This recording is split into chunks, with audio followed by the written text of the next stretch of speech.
எல்லாருக்கும் வணக்கங்க. இந்த பதிவு நிறைய நண்பர்களுக்கு பயனுள்ள பதிவாக இருக்க போகுது. அதில் எந்த விதமான மாற்று கருத்தும் கிடையாது.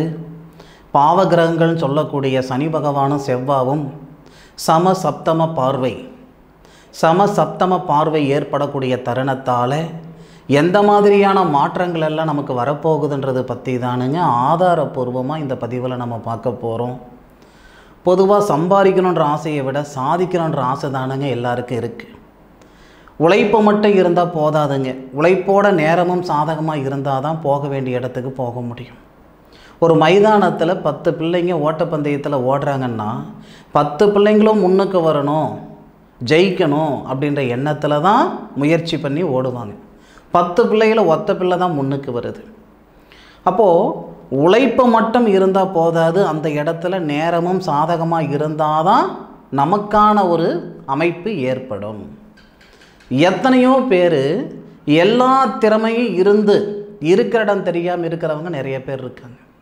எப்போவுமேங்க எந்த ராசியாக இருந்தாலும், நீங்கள் எந்த ராசியில் பிறந்திருந்தாலும் சந்தர்ப்பம் ஒன்று இருந்தால் தான் நம்மளால் சாதிக்க முடியுமா முடியாதான்னு நம்ம வெளிக்காட்ட முடியும் இல்லையா? அந்த சந்தர்ப்பம் எப்போ வருதுன்னு தெரிஞ்சுக்கிறது தான் எந்த வகையில் தெரிஞ்சுக்கணும்னா ஜோதிடத்தில் தான் தெரிஞ்சுக்கிட முடியும். வேறு எந்த வகையிலும் தெரிஞ்சுக்கிட முடியாது. என்னதான் விஞ்ஞானம் ஆராய்ச்சி வளர்ந்திருந்தாலும் ஒரு தனிப்பட்ட மனிதனுடைய வாழ்க்கையில் வளர்ச்சி வருமா வளர்ச்சி வராதா, வாழ்வாதாரம் எப்படி இருக்கும், எந்த நாளில் எந்த மாதிரி விஷயம் வரும் அப்படின்றது ஒரு தனிப்பட்ட மனிதனுடைய சுய ஜாதகத்தில் தான் பார்த்துக்கிட முடியும். அதனால தான் நம்ம முன்னோர்கள் பேனா பேப்பர் கண்டுபிடிக்கிறதுக்கு முன்னாடியே ஓலைச்சுவடியில் ஜாதகத்தை எழுதி வச்சாங்க. ஜோதிடர்கள் வேணும்னா 1000 ஜோதிடர்கள் இருக்கிறாங்க, 1000 பேரும் தப்பாக இருக்கலாமே தவிர ஜோதிடம் ஒருபோதும் தப்பாகாது. தொழில்முறை ஜோதிடர்கள் இன்றைக்கி ஏராளமாக இருக்காங்க, அது வேறு விஷயம். ஆனாலும் தயவு செய்து ஒரு செயல் செய்கிறீங்கன்னா அந்த செயல் செய்கிறதுக்கான நேரம் நம்ம ஜாதகத்தில் இருக்கான்னு பார்த்து செய்யுங்க. சூடு கண்ட பூனை அடுப்படியில் சேராதுன்னு சொல்லுவாங்க. ஒரு முறை ஒரு அடி பட்டுட்டோன்னு வச்சுக்கோங்களேன், மறுபடியும் ஒரு செயல் செய்கிறதுக்கு பயம் வந்துடும். மறுபடியும் எங்கே நஷ்டமாயிடுவோமோ, அந்த பயத்தாலேயே நம்ம என்ன பண்ணுவோம் அப்படின்னா ஒரு கிணத்து தண்ணி மாதிரி வாழ வேண்டிய வாழ்க்கை வாழாமல் வேறு வழி இல்லாமல் ஒரே இடத்துல நம்ம இருந்துக்கிட்டு இருப்போம். இந்த மாதிரியெல்லாம் நிறைய பேர் இருக்காங்க. அதனால் தயவு செய்து உங்களுடைய ஜாதகத்தை பாருங்கள். நீங்கள் சம்பாதிக்கிற இடத்துல இருக்கிறீங்களா இல்லை சாதிக்கிற இடத்துல இருக்கிறீங்களா, உயர்ற இடத்துல இருக்கிறீங்களா இல்லை உழைக்கிற இடத்துல இருக்கிறீங்களா? ரெண்டும் ஒன்று தான். உழைப்பு இருந்தால் தான் உயர்வு வரும். அப்போ நாம் எதுக்கு நம்ம லாக்கிப்படுவோம், எந்த நேரத்தில் நமக்கு சாதகமான பலன் இருக்குது, போகிற பாதை சரியான பாதை தானா, இது எல்லாமே நம்மளுடைய ஜாதக ரீதியாக தான் தெரிஞ்சுக்கிட முடியும். நம்ம மனசால் பார்க்குற தொழிலெல்லாம் செய்யணுன்ற ஆசை வரும். அந்த தொழில் நமக்கு செட் ஆகுமா செட் ஆகாதுன்றது ஒரு புறம். செட் ஆகிற தொழிலாக இருந்தாலும் எந்த நேரத்தில் செய்யணும்னு ஒன்று இருக்குதுங்க. 40 வயசில் தான் ஒருத்தருக்கு சுய தொழில் செய்யணுன்ற ஆசை இருக்குது. அதாவது ஆசைன்றதை விட பிரார்த்தம் இருக்குதுன்னு வச்சுக்கோங்க. சுய தொழில் செய்கிறதுக்கான பிரார்த்தம் 40 வயசில் தான் இருக்குது அப்படின்னா 30 வயசில் நம்ம சுய தொழில் செஞ்சு நஷ்டமாயிட்டோன்னு வச்சுக்கோங்களேன். 40 வயசில் சுய தொழில் நம்ம செய்வோம்னு நினைக்கிறீங்க? சத்தியமாக செய்ய மாட்டோம். ஏன்? 30 வயசில் நம்ம செஞ்சு பட்ட அடி பெருசாக இருக்கும். காலம் ஃபுல்லாக அதை மல்லு கட்டுறதுக்கே, அந்த தொழிலுக்கு நஷ்டமான பணத்தை அந்த கடனை கட்டுறதுக்கே சரியாக போயிடும். இப்படி எத்தனையோ பேர் தவிக்கிறாங்க, சங்கடப்படுறாங்க, கஷ்டப்படுறாங்க. அப்போது உங்களுடைய சூழல், அதாவது சொல்லுவாங்க இல்லைங்களா, தன்மை அறிந்து செயல்படணும் அப்படின்ட்டு. நேர காலங்கள் தெரியாமல் ஆழம் தெரியாமல் கால் விட்டிங்கன்னா சங்கடம்தான், கஷ்டம்தான். பட்டம் பார்த்து பயிர் செய்யணும்னு சொல்கிறது 3 மாதம் 6 மாதம் வளரக்கூடிய பயிருக்கு மட்டும் கிடையாதுங்க. நம்மளுடைய வாழ்க்கைக்கும் தானுங்க, நம்மளுடைய வாழ்வாதாரத்துக்கும் தானுங்க. நம்மளுடைய வாழ்க்கையோட ஜோதிடம் எல்லா விதத்துலையும் வருது. பிறந்ததுலேருந்து கடைசி காலகட்டத்தில் போகிற வரைக்கும் ராவு காலமாக யமகண்டமாக குளிகையா நல்ல நேரமாக இப்படின்னு பார்க்கக்கூடிய சமுதாயத்தில் இருக்கும். தப்பாக எடுத்துக்கிடாதீங்க. இன்றைக்கி எல்லா சமுதாயத்தாரும் ஜோதிடத்துக்கு முக்கியத்துவம் கொடுத்து ஜோதிடம் பார்க்கக்கூடிய இடத்துல இருக்காங்க, நிறைய பேர் இருக்காங்க. இவங்க தான் பார்க்குறாங்க அவங்க தான் பார்க்குறாங்க அப்படி இல்லை, நிறைய பேர் ஜோதிடத்தை பார்க்கக்கூடிய சூழலுக்கு இப்போ வந்திருக்காங்க. அப்போது ஜோதிடம் அப்படின்றது 100% உண்மை, அதில் மாற்று கருத்து கிடையவே கிடையாது. தயவு செய்து எல்லா நேரத்துலையும் பார்க்கலனாலும் ஏதாவது ஒரு நேரத்தில் பார்த்து செயல்படுங்க. நிறைய பேர் என்ன பண்ணுவாங்கன்னா, திருமண தடை ஆகுதுங்க, அந்த கோவிலுக்கு போனணுங்க, இந்த கோவிலுக்கு போனணுங்க, பரிகாரம் பண்ணணுங்க, எந்திரம் பண்ணணுங்க, மந்திரம் பண்ணணுங்க. ஒரு முறை நிறுத்தி நிதானமாக எப்போ கல்யாணம் நடக்கும், ஏன் தாமதமாகுது, தடன்ற பேர் நம்ம வைக்க வேண்டாமே, ஏன் தாமதமாகுது, எப்போ கல்யாண பிராப்தம் இருக்குதுன்னு உங்களுடைய ஜாதகத்தை பார்த்து தெரிஞ்சு போயிட போகுது. 30 வயசில் தான் ஒரு பொண்ணுக்கு கல்யாணம் ஆகணும்னு விதி இருந்தால் அதுக்கு முன்னாடி 4 கல்யாணம் நீங்கள் பண்ணாலும் நிலைக்காது. இப்படியெல்லாம் நிறைய நம்ம வீம்புக்கு வீரியத்துக்கு செஞ்சுக்கிட்டவங்க, செஞ்சு வச்சவங்களாம் நிறைய பேர் இருக்காங்க. சரியா? அதனால் எதில் வேணும்னா நம்ம மல்லு கட்டலாம், ஆனால் வாழ்க்கையோட மல்லு கட்ட முடியாது. இந்த பிரபஞ்சத்துக்கிட்ட போய் நம்ம மல்லு கட்ட முடியாது, விதிக்கிட்ட மல்லு கட்ட முடியாது. வாழ்க்கை ஒரு முறை தான், யார் உசுரும் யார் கையிலே இல்லை. வாழக்கூடிய நாட்கள் நிம்மதியாக இருக்கணும், சந்தோஷமாக இருக்கணும். ஏதாவது ஒரு வகையில் உங்களுடைய வாழ்க்கைக்கும் வாழ்வாதாரத்துக்கும் ஒரு உறுதுணையாக இருக்கணும் அப்படின்றதுனால தான் நிறைய பதிவுகள் கொடுத்துக்கிட்டு இருக்கேன். இந்த நேரம் உங்களுக்கு நல்லா இருக்குது, இந்த நேரம் பாதகமாக இருக்குது, எந்த ராசிக்கு எந்த மாதிரி ஒரு சூழல் அப்படின்றதெல்லாம் என்னால் முடிஞ்ச அளவுக்கு ஒரு சில பதிவுகள் கொடுத்துக்கிட்டு இருக்கிறேனுங்க. சத்தியமாக ஆதாரபூர்வமாக தான் கொடுத்துக்கிட்டு இருக்கிறேனுங்க. இப்போ கூட ஒவ்வொரு ராசிக்குண்டான சனியும் செவ்வாவும் இருவரும் பார்வை பரிமாற்றங்களை செய்தக்கூடிய நேரம் சம சப்தம பார்வை. இந்த சம சப்தம பார்வையால் யாராருக்கு எந்தெந்த மாதிரி மாற்றங்கள் வரும்ன்றது பற்றி தானுங்க முழுமையாக இந்த பதிவில் நான் சொல்ல போகிறேன். ஏன்னா இதுக்கு மேற்கொண்டு இதை நான் ரொம்ப நீளமாக பேச விரும்பலை, நேராக விஷயத்துக்கு வந்துடுறேனுங்க. உங்களுடைய ராசிக்குண்டான பிரமாதமான சமசப்தம பார்வை பலனை தான் இந்த பதிவில் நம்ம பார்க்க போகிறோம். கடகராசியில் பிறந்தவங்களுக்கு இந்த நேரத்தில் எந்த மாதிரியான மாற்றங்கள் வரப்போகுதுன்றது பற்றி தானுங்க முழுமையாக ஆதாரபூர்வமாக இந்த பதிவில் நம்ம பார்க்க போகிறோம். கடகராசிக்கு 10வது பாவகத்துக்கு அதிபதினு சொல்லக்கூடியவர் தான் செவ்வாய், தொழில் ஸ்தானாதிபதி.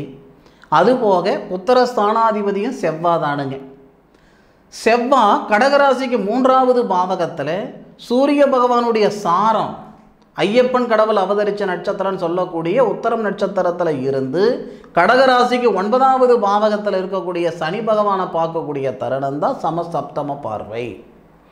சனி பகவான் கடகராசிக்கு 7வது பாவகத்துக்கு அதிபதி, திருமணஸ்தானாதிபதி, 8வது பாவகத்துக்கு அதிபதி, அஷ்டமஸ்தானாதிபதி.